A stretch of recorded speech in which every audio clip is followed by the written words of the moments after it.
بهدى المختار سنحيا دوما في كل زمان، وسنحفظ من أقواله اللؤلؤ والمرجان، فكلام نبينا نور يغمرنا بالإيمان، يغمرنا بالإيمان.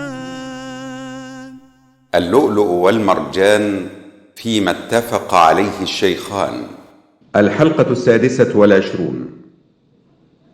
عن أبي سعيد الخدري قال: خرج رسول الله صلى الله عليه وسلم في أضحى أو فطر إلى المصلى، فمر على النساء فقال: يا معشر النساء تصدقن، فإني أريتكن أكثر أهل النار.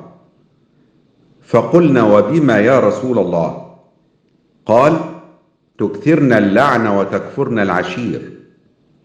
ما رأيت من ناقصات عقل ودين أذهب للب الرجل الحازم من إحداكن. قلنا: وما نقصان ديننا وعقلنا يا رسول الله؟ قال: أليس شهادة المرأة مثل نصف شهادة الرجل؟ قلنا: بلى. قال: فذلك من نقصان عقلها. أليس إذا حاضت لم تصل ولم تصم؟ قلنا: بلى. قال: فذلك من نقصان دينها.